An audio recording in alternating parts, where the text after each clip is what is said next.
The Quick Access toolbar in the upper left-hand corner is called that because you can quickly access any command on it in a single click, as opposed to finding commands on the ribbon which may require 2 clicks. Like if I'm on the Home tab and I need to access a command on the insert, there's 1 click and then there's the second. So instead, stay on your favorite tab and add the more popular commands on the other tabs that you use frequently to the Quick Access toolbar. And you can do that one of a couple of ways. You can either click on its corresponding drop-down arrow and see a list of some of the more popular commands, and you can see the ones that are currently on the Quick Access toolbar. They have a check mark next to it. So if I deselect it, it removes it. Click on the drop-down arrow to check it, it adds it back in. Or click on the drop-down arrow to see more commands. Opens up the Excel options window, and in that window you get the Quick Access toolbar selected, or you can access it by closing out and right-clicking anywhere on the Quick Access toolbar and going down to Customize Quick Access toolbar. Opens up the same window, Excel options, with the Quick Access toolbar selected, or close out, go backstage, File, down to Options, again Excel options, and then just come down here and select Quick Access toolbar, and there you go. So there's many ways to access the Excel options here.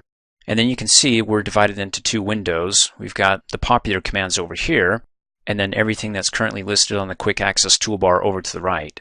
So if I want to be able to add some commands from the popular to the Quick Access toolbar, just go ahead and scroll through it, find one, select it, and then click Add. Or you can go ahead and double-click to add it, and if you don't like it, select it and click Remove.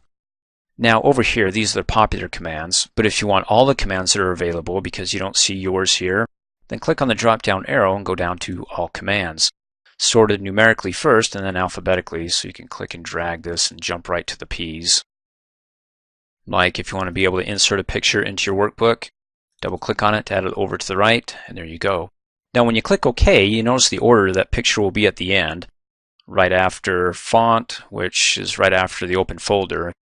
If you don't like that order, then select one and use the up and down arrows, so maybe the picture can be the first command, with it being on the top, being at the farmost left of the Quick Access toolbar, to the bottom, which is to the right. Now, in addition to these commands, you have another that I want to show you. Scroll up to the top. It's called the separator. It's actually not a command that executes anything.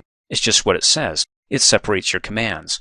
If your commands are too close to one another and you find yourself clicking on one when you meant to click on the other because you're in a hurry and they're just so tight together, you can separate them or add these little lines or separators in between them to give you more space, and or you can use them for grouping, just like when you click and drag this down below.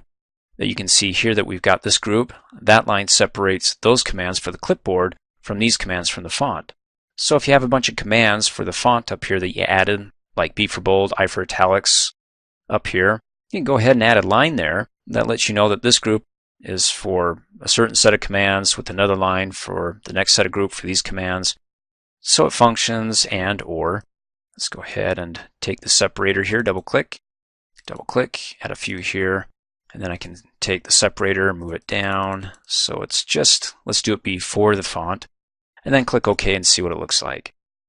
There's the current font type, which you can see it here, but I added it up above. And there's the separator, the line, that separates or gives me a little bit of space in between the open folder command and the font type. And then you can see I get more space here, or like I said, you can use it for grouping, saying, okay, in between these 2 lines, this whole group is for saving or opening a workbook. Another way to add commands to your Quick Access toolbar is to find the command on the ribbon, like B for bold, and right-click on it, and you can add it. Click Add to Quick Access, and there it is. You can also add whole groups, like for the entire font group. Just find a blank area in the font group and right-click, and add it to the Quick Access toolbar. Now what you'll find is that when you add it, it chooses a command here to represent that group. So don't be fooled by looking at this going, oh, I just added this command, which is the font color, because when you click on it, it actually opens up the group. It just needs to choose a command, something to represent the entire group, and it happened to choose, or in this case, it will always choose the font color for the font group. So you can click on it to expand it, and then execute whatever command you'd like.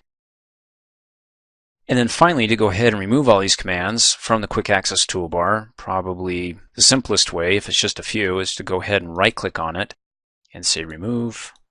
And let's get rid of these commands. Whoops. That one I have to right-click probably on the arrow to remove it, and the separator, and these other separators, and the insert picture, and we're back to where we started.